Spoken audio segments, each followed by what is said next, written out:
G'day, you're listening to the Big Breakdown podcast with Kris, Stafford and Harrison Marshall.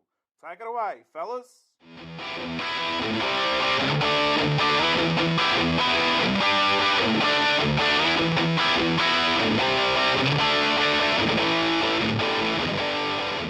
And welcome along to season 2 of the Big Breakdown podcast, where we are delving into the minds of serial winning coaches. And today we are looking at philosophy. We have an exciting guest. We have Phil Davies.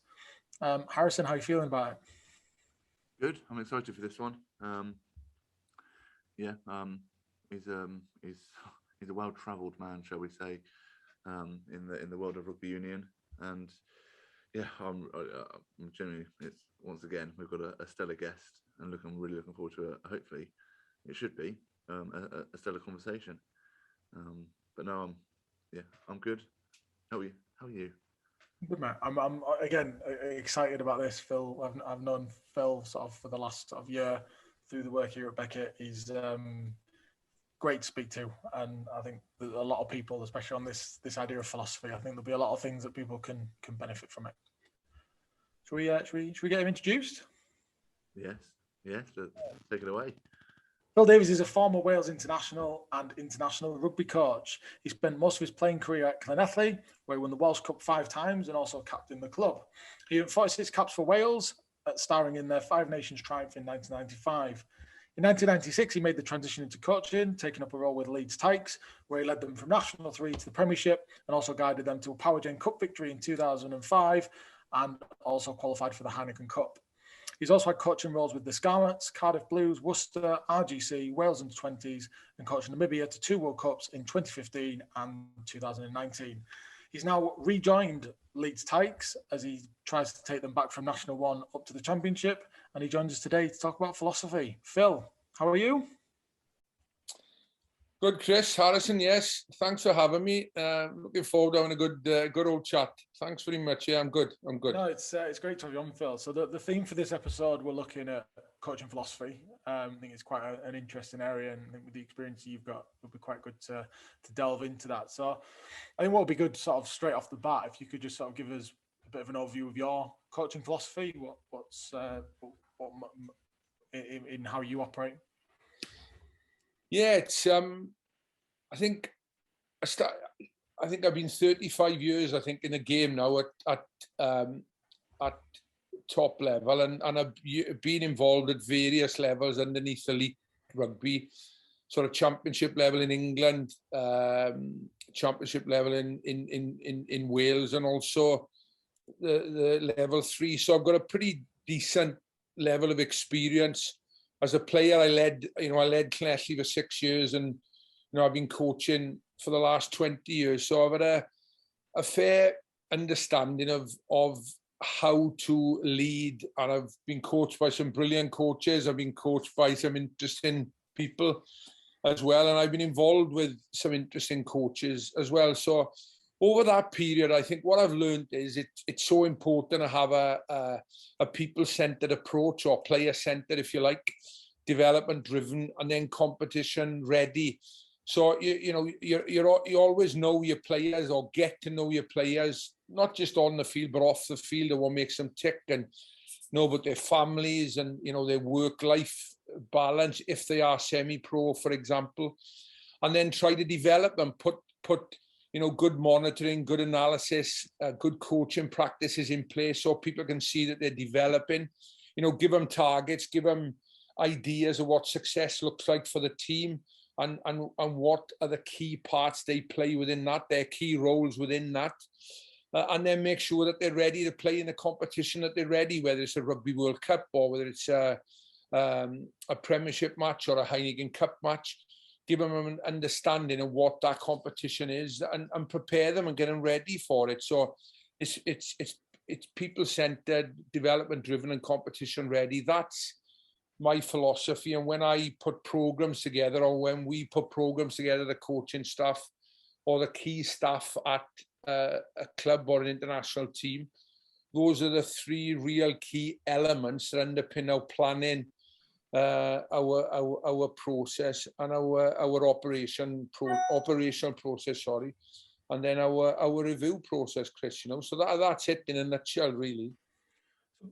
How's that sort of developed over the years in Phil? Because obviously you came through as a player through the amateur era, and then when it turned professional, and then your first coaching was at Leeds Tykes originally back in 1996. It was, back in 1996. Yeah. It seems another lifetime ago, a quarter of a century ago. But it was a brilliant experience. It was the first thing I really noticed.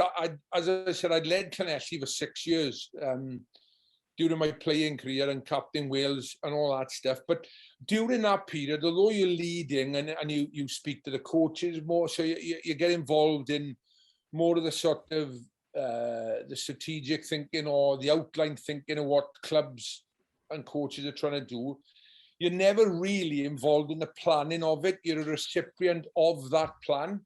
And you can make comments and obviously put your 10 bobs worth in, but you're never really the architect. So when I first went to Leeds, I thought, flip it, heck, this is a bit different now, because I became the architect overnight, and you really start appreciating then what the planning stages of putting a program together, because you gotta think of 40 people, not just think how I would fit into a plan. You actually have to be the architect, as I say, of that plan. So that was a big difference early on, and a big challenge, I must admit, and as I've gone along in my career, I've been more understanding of where strength and conditioning fits, other coaches fit, physios, analysis, doctors, etc. And I believed very early on that coaching is a multidisciplinary program.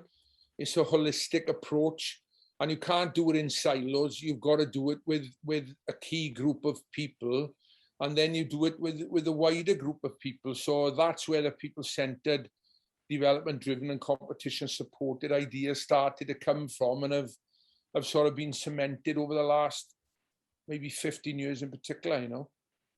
Is there a key moment within that history in which you really began to appreciate and take on board the different elements of that coaching team, with that, whether that being physiotherapists and strength conditioners? It's a good question, actually, Harrison. It's a really good question. There've been a couple of experiences, really. First was a wet. No, it was actually snowing at Leeds Carnegie. Leeds met at the time, and we changed in the porter cabins, not where the porter cabins are now, right? Where some of the new buildings actually are. And I got the boys running around the campus, right? Because I was so worn out with what was going on a Saturday. Like, I don't mind losing if you're outskilled, but never be outwilled, if that makes sense. So it was a bit of an education process going on at Leeds at the time with me. And then after then, there was a few boys like Phil Griffin, in fact, Stuart Lancaster, Dan Eddy. A few of the boys came to see me after, and they said, look, Phil, we totally understand and respect what you're trying to do. And I said, first of all, we want to get in the Premiership, and that seemed like years away at the time. But to be fair to them, they made me appreciate, because I came from Llanelli, which is a top level of rugby, and playing for Wales, a top level of rugby at that time, professional rugby in today's money, And we sat down, and I thought, you know what, fair enough. I totally respect and understand that. And I started, I always had an empathy with people and with the players, but I started to get to know, what Phil Griffin's job was at Fox's Biscuits, actually, at the time. Stuart's job at Kettlethorpe High, where he was teaching at the time. So that was one experience. And then as you go along, another one more recently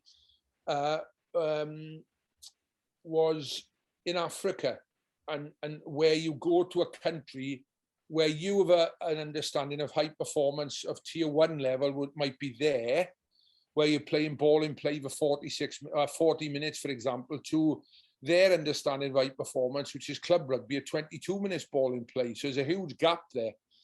So that was another sort of, that was just a reaffirmation that we were on the right track. So it's really, mate, it's about understanding people's circumstances if they're not professional, or an understanding the context in which they operate and the resources that are available to them and to you at any one time if it's not fully professional. And even when it's fully professional, it's a lot easier to get people on board because, you know, they're there day in, day out. It's easy. But when it's not fully professional, it's about understanding the context of each individual person's operational time limits, I suppose, you know. Well, because I think that's quite interesting. Because when you went to Leeds, they're obviously National 3, was it? The old National 3, maybe? And yeah, then something like that. And went up to Premiership. Yeah. So the lads would have then been semi-pro through to pro in that time. Did anything change in that moment from when they did go full-time in terms of sort of how you were or the expectations that you had with them? Or was it more of an aligned, agreed, everyone on the same hymn sheet type transition? Yeah, what I would submit, Chris, what we did after a while, we created a real connection of what Yorkshire was all about. There's loads of similarities with Yorkshire rugby and Welsh rugby, actually, or Yorkshire people and Welsh people. You know, they all like a moan, they all like to sing, they all like a drink. So there's lots of real brilliant qualities. They all like people, or they all like to see people who got a bit of grit about them and who work hard. And so it's always about, when you put a team on the field, for me, it's about people in the stand can recognize the qualities of the team in themselves, if that makes sense. So we try to design a team, you know, we try to create an environment that display the qualities people in Yorkshire and Leeds could recognize with, you know. And that's how we slowly but surely built the squad. And when we were trying to sign players, that's why the Scottish fitted in well in Leeds. That's why the South Africans fitted in well, because they had high work ethic, you know, physical players, you know, the Afrikaners. So it was always then looking at our recruitment that fitted the Leeds mentality or the Yorkshire mentality, you know. Or the Namibia mentality, or the Worcester mentality, or the Blues, or the Scarlets mentality, or the Rouen mentality in France, which is the Normandy area of France, you know. So it was always about having that contextual understanding and making sure people understood their roles and responsibilities within that, you know. And it's about connection. Then you can get alignment, then you build relationships, and then you get performance. So those are the 4 key steps, if you like, if you wanted to summarize how I believe now you create culture and good teams. So when you do go into a new environment and you go in and you meet the members of staff or the players that you potentially go in and working with, what are the kind of like the non-negotiables that you'd want to see from the other members of staff and kind of the players that you're working with that you expect them to hit for you to be able to implement your culture? Team spirit, work ethic, and then it's actually defining what that looks like, really, Harrison. And then, you know, but before you get to that, really, you've got to win the hearts and minds of people. And that's where the connection is, you know, what connects us. Nobody's too excited about plans, mate. You know, but everybody can be connected by symbols, by colours, by a cause, by a movement. And it's going into those areas or parts of the country, different parts of the world, and looking at what connects people. Like in Namibia, it was massive about our purpose was, and the players came up with it, it was all about striving for excellence, pride and identity through the game of rugby, because they wanted to do their country proud and they wanted to do their families proud. And we came up with a house in Namibia, which was discipline, contribute, attitude, respect. So those were the 4 key values that underpinned that purpose.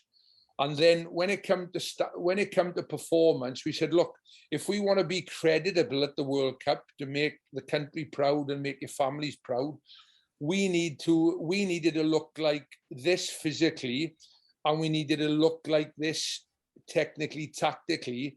And then the mentality then was all built around the purpose and the self-awareness and of themselves, their own. We developed their self-awareness, And by developing self-awareness, then you create a higher level of awareness of others. And that's how we actually set it all up, you know. So it's hearts and minds first, mate, and then it's strategy and plan second. But the non-negotiables for me are hard work and team spirit, and being a good bloke and knowing your role in the team. That's basically it. Ultimately. Yeah, and that's, I think. Oh no, I think I'd agree with that. And have you got any examples of when you did go into Namibia to kind of begin to understand the culture of a country that's, you know, for a lot of us, foreign, and we just can't even envision what it is like over there. So have you got any examples in which, you know, you try to embrace and immerse yourself within that Namibian culture? A few pints. The beer, right? The beer and wine. You know, South Africa is, well, as is France, of course, and Wales, New Zealand, is famous for its wine. But Namibia, right? Namibian brewing is all done under German law. And there's no additives, no preservatives, right? So you can get absolutely smashed on the sauce one day, but then you can wake up the day after feel as bright as a button because there's no additives or preservatives. So that helped in a way. In lots of conversations, you'd have a few beers, right? But in all seriousness, that was actually part of it. But I knew there was a big German influence in Namibia. I knew there was a big Afrikaner influence, obviously. So I sort of studied a little bit and spoke to people who'd actually worked in those countries, who I knew. Some of them were in a business context. Some of them were in a sporting context. So that was the first thing. And then when I went in there, then we created a conference, if you like. So we said, right, what's your understanding of high performance? So they went da da da da da da da, and I said, okay, this is our understanding of high performance. Okay, fine. So then we had a baseline of thinking. What does Namibian rugby look like? Oh, flair, courage. Fine. Okay, great. That's another thing. You know, what are you most proud of? Or our country, our flag, our families. Okay, there's some other ideas. So we started to create a jigsaw, Harrison, if you like, and then we started then to say, right, okay, well, what do you want to do? What do you want to do? Well, we want to qualify for the World Cup and we want to win a game. So I said, okay, great, fine, okay, but what does that look like to you? Oh, we're going to be motivated and we're going to do this, we're going to do that, whatever. So I said, okay, fine. But motivation only lasts for so long. So, you know, motivation lasts, you know, it's momentum before motivation, not motivation again, momentum. You know, motivation and moving forward, give direction, and moving forward gives you motivation, not waiting for something to motivate you to move forward, if that makes sense. So we started to look at all those different things. What were the standards of some of the top tier 2 teams between number 15 and number 20 in the world? Because in Namibia, we were number 24 when we started. So we started to look then at performance metrics of what teams looked like and where we actually were and where the gaps were. So we created a gap analysis, and then we used a traffic light system over 4 years to close the gaps. So we went from red players to amber players to green players. So green players were 80% towards a target, amber were 50+%, and red were under 50%. And then we looked at performance metrics of high-speed meters, strength in the gym, power. Then we looked at tackle technique, we looked at basic skills, we looked at ability to keep the ball, you know, all that sort of stuff became our sort of strategic and operational plan, and our hearts and minds plan in order to move forward to be competitive in the World Cup in Japan. And the first 38 minutes against New Zealand, 10-9 was the score, was 5 years work, culmination of that work. The second half was a bit more ugly on the scoreboard, by the way, but we kept the ball for over 12 times. we set a goal, to keep the ball for 6 phases more than 6 times. And we did that 12 times against the world champions. Because we wanted incremental increases in performance to go into the 4th game against Canada, because they were 23 and we were 23 and they were 21, and we felt we had a chance to win that game. We weren't going to beat Italy, New Zealand and South Africa, but we could get performance increases to give us the confidence to know we could score tries, we can keep the ball, we can stop mauls when we went and played against a team we felt we had a chance to beat, So that's how we did that. I'm not sure if I was too long, but that's how we did it.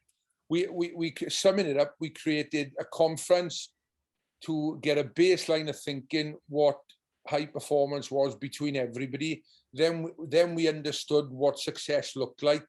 Then we understood where we were, and then we created a plan to close the gap. With the sort of the understanding of where you were from a playing perspective, did you engage the players in that process so they had a better understanding of what they needed to build on themselves to get up to that green if they're in red, or did they help set the metrics for it, or were they educated around it? Not in the beginning, it was education. So we thought we had a 4-year plan, 3-4-year plan. The first bit, I said, look, this is going to be painful. It's going to be directive, and you might not like it, but there is a justification why we are doing it. And then as the self-awareness, we used some psychometric testing. It was a Gallup strength finder, which is all about understanding your strengths. So in the first instance, we said, look, it's directive. Then we would engage with the players. The second part of the process was engaging with them and talking to them and getting them to understand our planning. And then it became more player-led, then asking them what the values looked like to them, what was the purpose, what did the purpose look like to them, et cetera, et cetera. So there was it was quite autocratic in the beginning, but then as we move forward, it became more democratic, if you like. And I loved it in the end, mate. I loved the players. I got to know their families, and it was just amazing. But you have to have, sometimes when you go into a sort of a moving feast, or you go into a lot of grey, you've got to create that black and white in the first instance and move forward, and then you build from there. I think that, everything you've said there, Phil, is brilliant, and it is something that even that's happening at the top level, but it's something that you can actually replicate even at the sort of the grassroots level. And that's what we're trying to sort of achieve with this, is that it takes a little bit of time to manage it, but you can actually come up with these ideas and run these processes still in that amateur club environment if you get the players buy-in and educate them on it. Is there any advice that if there was a coach listening at that level that wanted to try it, is there any advice you'd give them about how to start it, from working with players that you only see twice a week through to? Yeah, well, we when we started in Namibia, I'll go on to that point quickly. We were scrummaging at 5:30 in the morning because boys were working, because we needed to upskill the home player base. We needed to expand the home player base, because when we went to England, we struggled to get 31 players on a plane of a relevant level to compete in the World Cup in 2015. But by the time we got to 2019, we had 75 players in a high performance group with an average age of 24, and 65% of them were actually then playing domestic rugby in Namibia and playing Currie Cup as well. So you can do it if people are working. But if you got, going back to your question, if you go back to players or teams that you coach twice a week, you've got to look at what connects people at the club, and then what are your priorities to to deliver, or what is your game plan, and then what are your coaching priorities to deliver that game plan. You can do that with the players, of course, and then you prioritize Tuesday as maybe your core skills and units and transitions, your high intensity stuff, and then Thursday becomes your core skills and your team organization session, and then you obviously play on a Saturday. So it's all about core skills, transitions, and then your team organization basically. And you've just got to prioritize then when you deliver them over the course of the two sessions, Chris. It can be done for sure, as you know, as you've helped us with what we've been trying to do at the club since I've gone back there, you know. So it can be done. But you can't have 2.5 hour training sessions because the players these days, you got no chance. So you've got to look at 50, 60, 70 minutes and maximize the movement in those sessions, and you can only do that when you prioritize. So you've got to you've got to know, you've got to win the hearts and minds of the club to know what the club stands for and what the players want, and then you've got to prioritize. You've got to identify a game plan and then prioritize your coaching, and do it, you know, within 140 minutes a week, ready for that 80 minutes on a Saturday. Yeah, and that's always the challenge of coaching at a grassroots level. And I think what you talked about just then it can also be applied as well in terms of, you know, if you're going into a new club, whether it's grassroots, whether it's elite, it's still important to get to know the culture that's around the club and around the area. And like you said, getting to know the players, you know, why are they there? And actually success might be different for each individual player, but also different for each club. We've discussed it in season 1 where, you know, some amateur clubs, you know, for them success is getting 30 players down that then go into the bar afterwards and create that kind of culture. What would be your advice for coaches that are not always aligned with where they want to get the club and the players? In terms of, you know, say if a coach wanted to be more success driven in terms of their results, but, you know, the players might not, you know, that doesn't matter as much for them. What would you, have you got any advice for you know, if a coach does differ with where they want to get the players and where the players want to be? Don't take the job. It's one of the more painful lessons that I've learned in the last 25 years in professional coaching is don't go for the next job or any job. Go for the job where there's a cultural fit. You know, the club and yourself see things. Like I've had a discussion with a club more recently where getting bums on seats and growing a player base at the moment is more successful. There's more relegation and promotion in this league, so it's a bit easier. But they're all about entertainment and growing a fan base and growing a player base than it is to win week in, week out. They want to win games, of course they do. But, you know, if they win 2 out of 4 or 1 out of 3, that's all right at the minute because they want to grow and it's entertaining. And scoring 4 tries and they may scoring 3 tries and the opposition might score 5 is or whatever. It's about entertainment for them at this moment in time. But, you know, if you go and take a coaching role, you've got to align. You've got to connect with the club, with the principles, or with the values, or with the ambitions, or whatever that might be. And that is so important. Otherwise, Harrison, it doesn't really work, I don't think. And because you drive yourself mad and you drive everybody else mad in the same instance, because there's, you know, you want to win every week and the players just want to go in, train, or sometimes not even train, just go and play, enjoy. If they win, brilliant. You can have a boat race or you can have a sing-song, whatever the case is, and you can have a steak bake after the game. Or, you know, they might be a bit disappointed. The first couple of pints are not so good, but all of a sudden they get the enthusiasm up then, and then they start having a steak bake and they start drinking and having a sing-song. So it's just, you know, it's really about enjoyment, and you know, society's changed big time, and people want gratification and enjoyment, you know, yesterday sometimes for minimum amounts of effort. So you've got to, as a coach, the suggestion, my advice would be, is find a club who, if you want to win as a coach, find a club who wants to help you win and you want to help them win. If you want to be a social coach and a social animal and have great fun, go to the club, and then if they want to give you a few quid as well, all the better, because that's what happens at all levels. Players and coaches get paid by clubs who want to win, but then they don't actually put the framework around the coach and the players to help them win. So you've got to find what do you want to be. What do you want to be? You can't be. You can be a 25-stone powerlifter, but you can't be a 25-stone sprinter. I don't think. Anyway, I don't think you can win the 100 meters. So and you can't win a Formula One race with a Mini Cooper, can you? So it's making sure that you do your ambition. You match the club's ambition. You get the tools to do the job. I don't know if that answers the question. Maybe it does, but it's just factual from experience.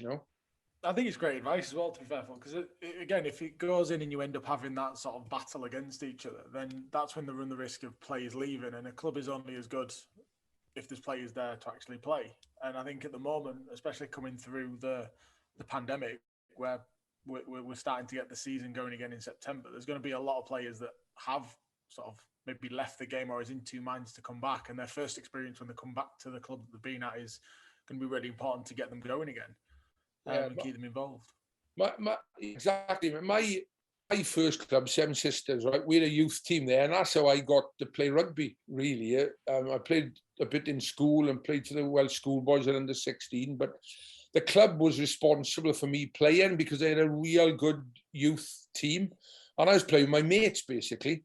Playing with all my mates, and we had a great time. We used to go fighting the other teams across the other valley and all the rest of it. On a Saturday. It was brilliant. It was absolutely brilliant. But when professional rugby kicked in, they started paying players. And anyway, the long and short of it was, the club was quiet after 5:30 on a Saturday because everybody was, buggering off home to their own villages and clubs at the time, because our club might be paying more than their club was at their village club at the time. And we lost the youth team. And the club made a conscious decision and said, we're not paying anybody anymore. We're not doing it. And over the last X amount of years, they've refurbished the club. They do a few other things now, weddings and Sunday lunches and all that. And they've got a youth team back. They've got a vibrant women's team there. And the first team is performing again. And they don't pay anybody, but they've got a real good village mentality. It's a great place to be, and it's become the focal part of the village again, like it was, crikey Moses, 5 years ago when I was starting playing, which is what it's all about, really. It's about community, and it's about everybody wants to have a sense of belonging, don't they? Everybody wants to feel valued, and they want a sense of safety and camaraderie and all that stuff, and that's what community spirit gives, and that's why the British are so good when it comes to under pressure. We all, we get past the brass tacks, which is looking after each other, basically. Oh, definitely. So, just with that, trying to gain a community spirit, and then you talked about wanting success, especially in these high performance environments. How do you balance trying to get that togetherness where you get community, as well as that competitive edge to make sure the players are pushing each other to almost win the number for the start, win the starting number a weekend. How have you found that balance, and what have you done to get that balance between the two of them? Clarity, purpose, direction. It's as simple as that. Is having the clarity about what you're trying to achieve, and that comes to the connection. It's like I said, in Namibia, the flag was important to the players, right? So the colours of the flag were yellow, the sun. So we had sun up mentality, right? So the sun up, sunrises and sundowners in Africa, right, are sensational. They are in many parts of the world, but we always are. Look, sun up, sunrise mentality, heads up. If the boys were down, said just look at the flag, because the sun was there. Different colours. Green was green for go. We're going towards our target. So it was always very positive things. And then, the fish eagle on the jersey was a real, like the three lions in football or the red rose in rugby. That was a real symbol of pride for them, when they put that thing on their chest. So they knew, you know, what the purpose was. They were clear about things. They were clear about the direction because they knew what success looked like, and they knew where we were now, and they knew their part within that. So, you know, it is about clarity, being clear about roles, purpose, direction. Those are the key things, really, Harrison, that you've got to work towards. And and you just got to spend time on those things. The technical, tactical bit for me in rugby is easy. You know, it's just, and the physical bit. Anybody can go in the gym and get bigger, faster, stronger. They can do it for a while, but to get them to do it for, the next stage and the next stage, or the next while and the next while, in order to hit the targets, is all about getting the mindset right, and getting the growth mindset. And you do that by touching their hearts, and it's hearts and minds then. And those are the key things, really: clarity, purpose, and direction. And you've got to spend time doing that. You've got to identify what the key parts of that are. So there's on the field and there's off the field, and it's all about people well-being. That's high, people-centered. That's where that comes in, really, for you, and that's where development-driven, and that's where competition-ready comes in. Just on sort of that well-being bit that you sort of touched on there, Phil, is one of the things within this season sort of focused and linked to the serial winning coaches paper that we had Sergio on to chat about. One of the things within that for philosophy was this notion of sort of this work-life balance. And I remember Richard Cockrell saying a couple of years ago that, coaching is a lifestyle. It's with you 365 days. If he hates losing more than he enjoys winning because it just eats at him. Obviously, with the jobs that you've had and the roles that you've had, how have you sort of managed that, especially when you've been sort of in Wales, traveling to Africa, or even now you're sort of in Wales coming up to Leeds? How do you manage that work-life balance and know that when you just need to, I suppose, use the analogy, flush the toilet and move on from something? Yeah. I've at times, Chris, badly. I'm quite a passionate type of person, and I've got 1,000 times better, because I think I know I've worked really hard over the years, my self-awareness and my understanding of how my behaviour can actually affect people at times. Sometimes over my career, I wanted success for certain players more than they wanted it for themselves. So it's all understanding that. So for me, it's having time. I'm a planner. I love to be planned and organised, and when I am, that's when I'm at my best and at my calmest. And and I just carve out time for meditation. Now, would you believe I found out how to breathe properly, which is a good thing. So it's important for me to be calm, and for me to be calm, it's important that I have balance in my life. So my family are important. Nature is very important. Walking, I love going to the forest because you can talk to the trees, they never answer you back. So that's a good thing. Or you go up the mountains, and so it's having a balance and knowing yourself. And I know that being in nature, being well planned, being well organized, listening to music, meditating a bit nowadays. I've learned that the last 12 months. Reading, I enjoy reading about others' success and others' trials and tribulations towards success. Spending time with my daughters. I know they're in their 30s. My daughters, my granddaughter in particular. So it's knowing yourself, really, and what are the key things that keep your fuel tank topped up, really, rather than just trying to be in a total malaise of winning and losing every week. It's about the process and understanding of trying to retain or trying to keep yourself on task. Because when pressure comes from expectations, scrutiny, circumstances, and once you know that, you can understand that the process is more important than the outcome. So that's how I keep calm now about results and winning and losing. And it's having that balance of knowing myself and what keeps my petrol tank topped up, really, and things I've mentioned, Plus having going out for a nice meal and eating. I like eating. Yeah. So was there a pivotal moment in which you realised and you just said to yourself,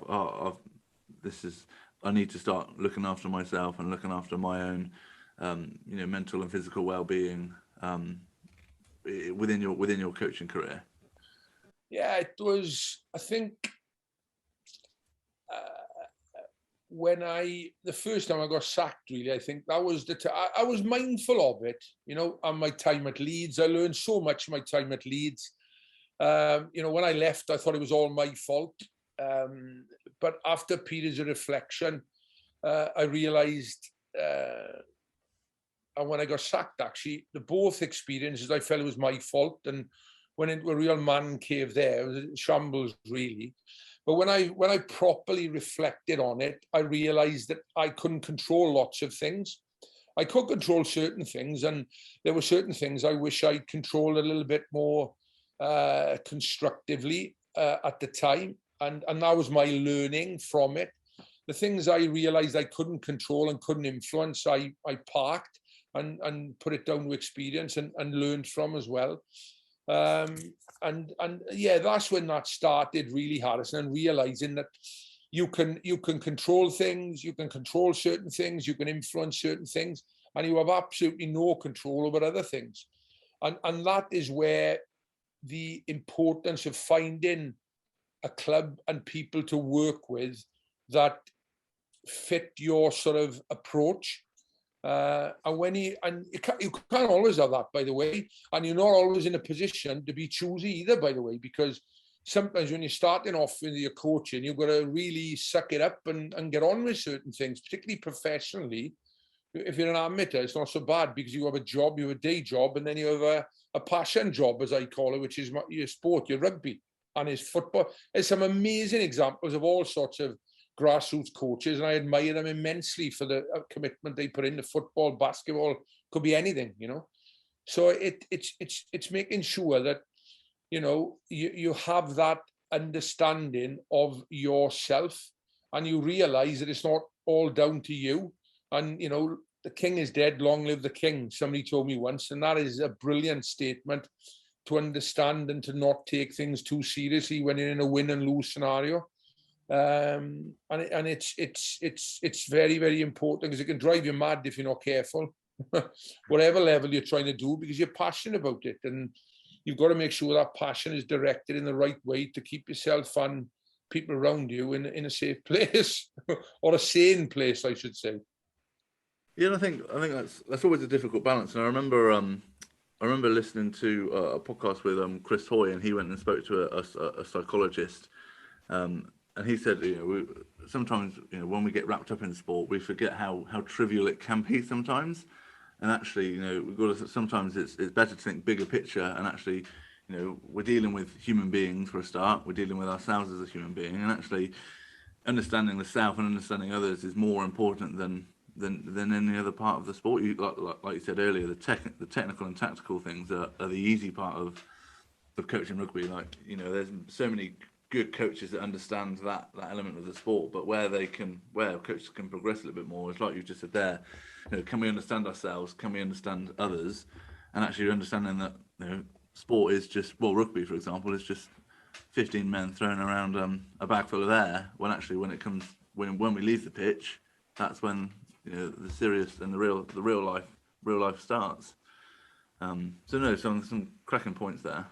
Yeah, it's the biggest thing I learned with the international coaching was, as I said, clarity, purpose, direction.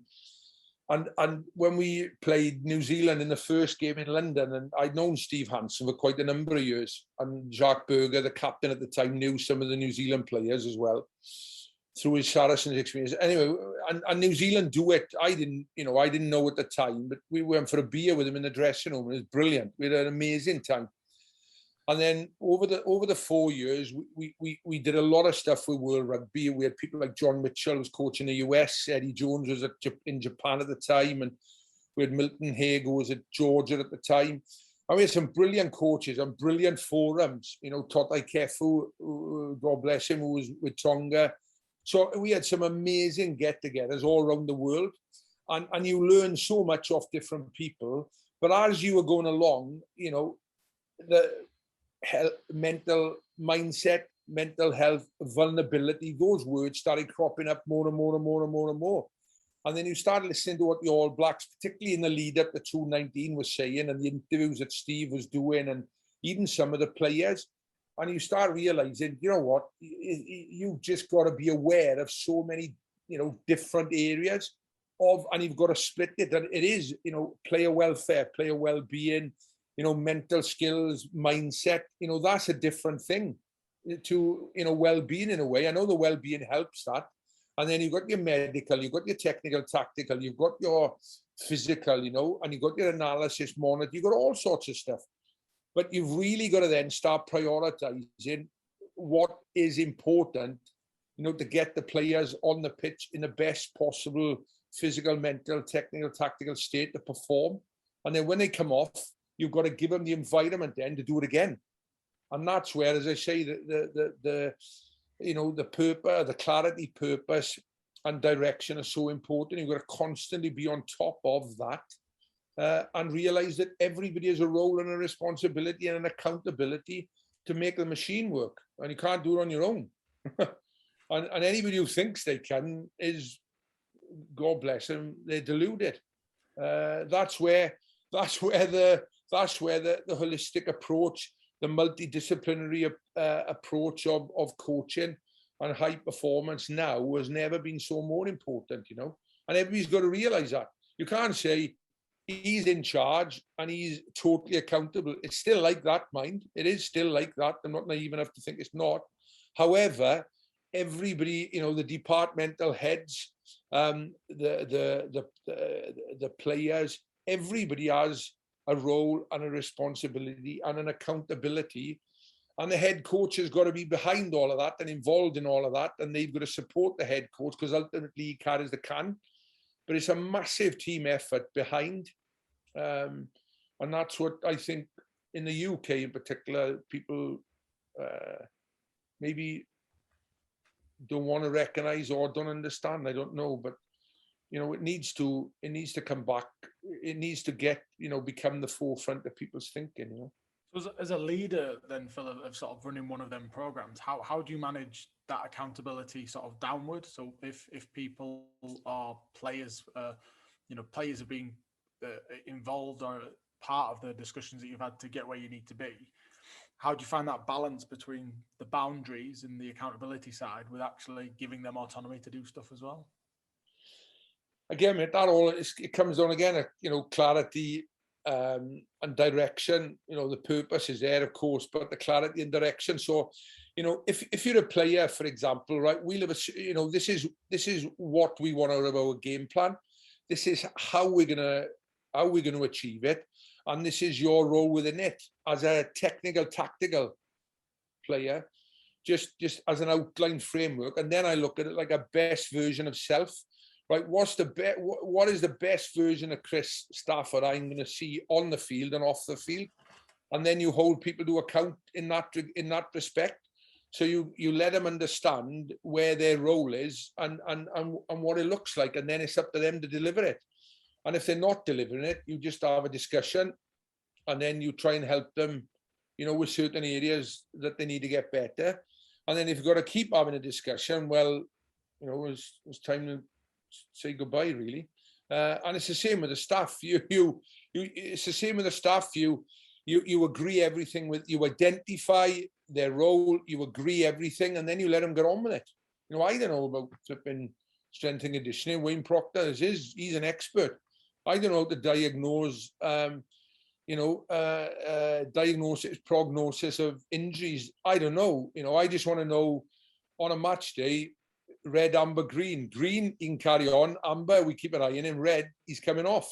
I don't need to know the ins and outs. I'm not going to question a physio who's been at university for 6 or 7 years learning about physiotherapy. What can I tell him? I've just got to listen to him. So again, mate, it all comes down to that clarity, purpose, direction. That's what the leader should be providing and delivering, really, and letting people get on with things. Yes, yeah, and that's spot on. I'm sure you've seen the best version of Kris on the pitch. Has he not shown you his try-saving tackle after he did? Yes, yeah, yes. Not bad, actually. Not bad. There's a few good ones and a few can improve ones. There was a lot of can improve. I think watching Kris play, he's constantly in the amber. You know what, right? It's all jokes aside. You know what, right? If you ask a player what he can do, it'll be like a 3-minute conversation. You ask him what he can't do, it's an hour and a half. Well, it's an hour conversation. So that's why I like the best version. I don't allow them to go there for it. I said, listen, no, hang on, whoa. Just tell me what you're good at. Honestly, players find it really difficult to tell you what they're good at. Oh, I think I totally agree. People are so, I think people are so self-critical of themselves that, you know, they'll go through themselves on a fine-tooth comb. And I think even myself as a coach, I find myself guilty of it. You know, whenever we do self-reflection of our performances as coaching, you know, I'm quite happy rolling out all my negatives. But yeah, how have you managed to draw out the positives from players when you find them? So firstly, it's questioning really, and this is something I was pretty average at it when I started. I'm still working on good questioning and good listening skills. It's always an ongoing job, I think, for everybody. But I'll ask them why they're playing. You know, like with some of the Namibian boys, it was, you know, I'll make my family proud, or make my country proud, and you know, and some players I've coached have been fulfilling their father's dreams, not their dreams as such. So it's just getting to find out why they're actually playing the game, firstly. So then there's a few triggers that you can push or whatever the case might be. And like I remember once we were in Japan, I was coaching a Wales under-20s, and I was coaching some of the lads who I played with their fathers. And in some of the team talks, I would say, look, I know how proud so-and-so is of you. I know how proud your dad is of you, or whatever. And I could see how emotional. So it's getting to know why they're playing the game, basically, you know, and I'm finding some emotional trigger that can get them going.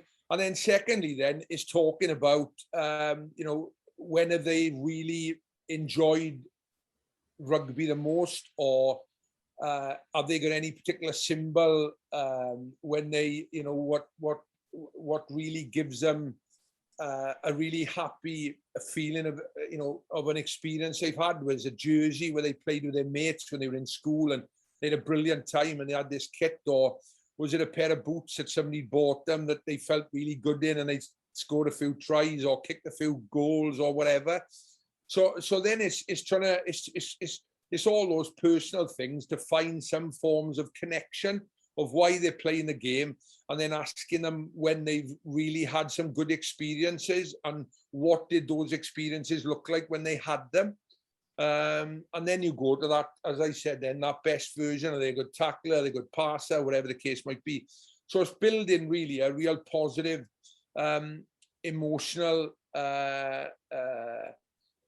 connective type piece that you can help them move forward with, Harrison, you know, if that makes sense. That's how I tend to try and do it when I'm trying to grow players, you know, or when I start with them, you know. It takes time. You can't just go in and start. Yeah, you know, I know a lot of coaches go in and start trying to show players how much you know about the game. Is a killer move here, or is a killer line out over there, or is a killer this? Okay, fine, but the players, that's fine in their first instance, but then when you start winning and losing, and the reality of it's peeing down on a Tuesday night and it's freezing cold, are they going to turn up for the killer move then? I don't know. I'm not so sure. So you've got to give them a real purpose and a cause to come every week, and that is because they know you love them. You care about them. It's simple, really. Well, it's not simple, but it's a big part. Well, that was one of the key things that we emphasised quite a lot in our last season, was the actual importance of understanding who's in front of you, who your players are, because that is the driving force. We touched on it earlier that, you know, a club is only as good as the number of people that they've got playing. And if you can inspire them and want them to be there, because the chances are you're going to get that mixed bag. If you're in a club game, a mixed bag training, there's going to be the odd, second, third team player that's coming down to training just to escape the wife for a couple of hours that, might not necessarily be there at that tactical level that you might expect them to be. But it's how you manage that expectation and still make them feel valued, make them feel part of it, because that's what's going to keep them coming back. Yeah. It's there at certain, how can I put it simply? At certain levels of the game, you need more doers and thinkers. And then as you go up the levels, then because it does become so cerebral at times in preparation because of the analysis that goes on. British Lions v South Africa recent test series, for example, and the further the lower levels, you need to put a lot more intellectual property into the framework. And at top level, you still need a framework, but your intellectual property as a coach can become less and less. It becomes more about collaboration and facilitation at that stage, because I'm not going to tell Sam Warburton how to deal with a breakdown, for example. Get on with it, mate. You need to create a framework so everybody's on the same page about what happens. If you're ball carrying, as the carrier hits the deck, you need the first cleaner needs to be threat focused, then ball focused, for example. Then the next support player is more maybe ball focused, for example. Make sure you're securing that ball, etc. So things like that. But ultimately, when it comes to the intellectual property and understanding of timing and body angles and different techniques, you then rely, on world-class players to deliver that. But when you go further down, you've actually got to coach them a little bit more to get that technical aspect, and that's where core skills are so important. Transition practices in terms of reaction to go from attack to defense, i.e. both sides of the ball. And then your team organization comes last. But what you see a lot of the time is team organization first. I know you need that, of course you do, but it's all about, are they skillful under pressure? Are they able to react quickly to one situation or the other? And then you build your organization on, because it's easy to organize a team. You go there, you go there, you go there. But when it becomes fluid, it's a bit different because they're challenged with a bit of oxygen. So that's where you got to move them about. I know that problem. Even trying to put my own game plan that I knew what we were doing, I still struggled. Didn't I, Harrison? You knew both then, yeah.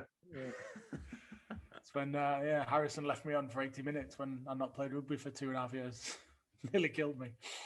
But that's been a mate, darling. That's been a mate. Oh, brilliant! It was nearly fell out that day. But that's another story altogether. Phil, thanks for giving up your time and coming on today. I think it's been fascinating just listening to you about your experiences from coming through and sharing them stories of being at Namibia as well. I think there'll be a lot of stuff there that coaches can take away and stuff that they can sort of apply to their own environments as well. No, it's been a pleasure. Thanks, mate. Hopefully there's something there, as you say. I'm sure there is, that people can sort of and you can summarize and they can take bits and pieces out of. But in summary, mate, it is that the people-centered bit is so important. Look after, get to know your players, your staff, whatever levels you are, or your colleagues, your coaching colleagues, your medic, or whatever they are. Get to know people first and foremost, and they understand that you have their best interests at heart. Develop them. Keep it fun. Keep them learning, and then give them confidence. I.e., they feel they're ready to play in whatever competition they are. So that's where being people-centered, development-driven, and competitions is so important in modern day coaching, really, and it all fits together holistically. It's not a silo-based approach. It's holistic based approach. So thank you both. It's been great. Thanks for asking me, and thanks for having me on. It's been great. Been a pleasure. Thanks, Phil. Good stuff. Harrison, great chat with Phil there. What were some of the key things you took away from that? Anyway, first of all, it was a great chat, and once again, similar to Sergio's episode, I could carry on speaking to Phil for another good few hours. But we did delve into all sorts of stories afterwards. We finished the episode, didn't we? Yeah, no, he's more than just being an interesting bloke. He's got some interesting, very interesting thoughts around his coaching and listening to him, and that transition from amateur to professional and being part of that era at the same time was massive. And I think, whether it's dealing with players, and they spoke about also dealing with other coaches and S&Cs, nutritionists, the sports science guys, they're all got to be on the same wavelength. And I think the three words that kind of stuck out was that that purpose, the clarity, and direction. And as long as everyone's on that same wavelength, then we're good to go forward. Yeah, 100%. And I mean, I agree. I think a lot of the stuff that Phil spoke about was based on his various levels of experience that he's had. He's been a player, he's been a captain, he's been a coach, he's played, the top level, he's played at international level, and he's took a little bit of all them scenarios and tried to create the best version that works for him. And I think that sort of, I think that really does align to a lot of the stuff that we spoke about with Sergio as well, about, when we mentioned philosophy, some of the key stuff was around, who am I and what am I about? And sort of what I got from Phil was that he had a real understanding of what he wanted to do to get to shape his environments and get the best out of his teams and his players. Because I think that's the key thing. He was people-centered, development-driven, and competition-ready. That was sort of how he summed up his philosophy in a few words. And I thought there was what was quite pleasing, is that there was a lot of common similarities with what we spoke about with Sergio and the serial winning coaches and what we've learned from Phil in a practical environment. Yeah, and I think once again it goes back to even things we discussed in season 1 about understanding who we are coaching, and that is just the fundamentals of what good coaching looks like for me anyway. Is understanding the participants and actually getting them together as a team. And he spoke about Phil came on and spoke about the recruitment side of where he's worked and how his selection processes work, and how he wants good people, not just good rugby players. Because especially in the environments that Phil's been working in, and even in the environments, even if it's like lower down the level, like grassroots, once again, we're seeing these people week in, week out, and for a team to be successful and come together and have that shared purpose and shared aims to get to where they want to be in terms of success, you firstly need to get on with each other. And if you've got an arsehole in your team, excuse my French, it's only going to cause disruption within that team environment. And I think Phil summed that up beautifully during that last conversation. I mean, you asked him the question about what do you do if your vision, values, philosophy doesn't align to where you're going to go, and his advice was, and I've written it down in big capital letters here, was don't take the job, go for the job where the culture fits. And I think that's not just coaching, great bit of advice. I think that's a life advice of, if you're looking at moving into anything, if you don't think it fits with your moral compass, I suppose, and your vision and how you are, then look for something else. I think that was something that really stood out for me, how brutally honest he was, sort of in the reality of what that looks like. It was eye-opening. It was completely that was eye-opening. That was a massive takeaway for me. Because the whole thing he spoke about throughout a lot of that was that understanding yourself, and again, that was something we touched on a lot with Sergio. Was around that.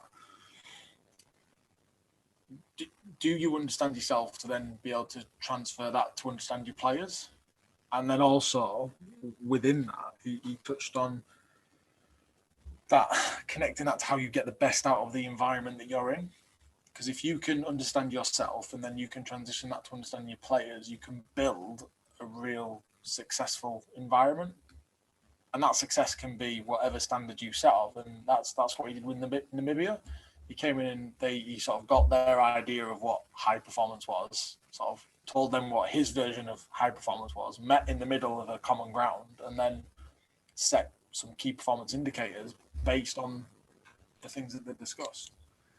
And I think that is something that you can do in any environment, whether it's business, coaching, amateur clubs, elite clubs. You can still go through that process in order to be people-centered, development-driven, and competition-ready. Yeah, and I think he summarised that quite well with the traffic light system that he had for the players, you know, and how they approached 2015 towards, and then the 2019 World Cup, and how they differed in terms of trying to get these players up to a green when they were in the amber, and trying to get the players who were in the red into the amber, and that actually will look very different depending on the coach themselves and and their own philosophy and where they rate and where they think high performance is for them. Well, the best bit of takeaway was, you know, wherever you go in the world, it's always beer that brings people together to create. When I asked him, I remember when I asked about what he did in Namibia to understand their culture, I thought he was going to give me a nice profound answer about, you know, understanding a whole different foreign country that I had very little information about. And he turns around and just says, "Oh, that's what beer does for you." I thought that was brilliant. It's brilliant. Beer is always the answer, Chris. It's always the answer. Lying to Harrison. You're right. It is. It's the best way to get an idea of a culture. You don't need to sit through PowerPoint presentations. Just go get drunk. Yeah, and I think what was really interesting in that conversation about Namibia is how he approached the 2019 World Cup, that they identified as Canada being the last game of the pool stages, and they only wanted to come away with one win, but they knew that, right, the games leading up to them against New Zealand and South Africa and Italy were going to be the tough ones, and that, right, if we can hit these key performance indicators like you've spoken about, they knew that they could go into that last game against Canada, who were only 3 places above them in the world rankings, and challenge them for victory. And to break that down, you know, is giving the players that purpose. Right, they've identified the fixture. What are we going to do as a collective to get there? And that's where Phil's philosophy really shone through for me. It being that really people-centered, environment. You know, putting them first and helping them to get to where they want to achieve. And for Namibia, that was, you know, national pride. Definitely. And he talks about giving them examples of connection to the flag for some of the stuff that they were referring to, sort of on and off field, about, you know, the rising sun and other things. And I think that was quite interesting. I think what was really important that we touched on with Sergio, and we mentioned it in the reflections with him, and it's something that came out of the paper around that work-life balance, was when he spoke about self-care and when he actually realised that he needed to take time out. Because even with all of his jobs, I know at the moment, back with Leeds, is he still commuting up from Wales? You know, as he said to me a couple of weeks ago, it's a lot easier than travelling to Africa, because he was still living in Wales and travelling to Namibia. So, you know, you need to make sure that you're finding that balance. And he spoke about the importance of spending time with family, and making sure that he does take that time out to just switch off and refocus and re-energize before he goes back out to wherever it is that he's coaching at that particular point. I thought it was really honest and open conversation with him there about sort of how he did that. Yeah, and it goes back to what you were saying there about understanding self, and actually knowing when we need to take a deep breath and remove ourselves from the situation. And actually, I think, you know, later on in the season, we have got an episode dedicated to, you know, that how we can all be better as coaches at understanding ourselves, and how that does look like, how that looks, and how that can actually be positively imprinted on our athletes. So that's one to look forward to in the future. But no, I love that conversation. I thought it was a great chat with Phil, and, you know, I've really taken a lot from it. 100%, definitely agree. Another good one to tick off. So, cheers again. Another good episode, Harrison. Well done. we'll be back in 2 weeks with episode 3 of season 2, and we'll see you next time. G'day, you're listening to the Big Breakdown podcast with Kris Stafford and Harrison Marshall. Take it away, fellas.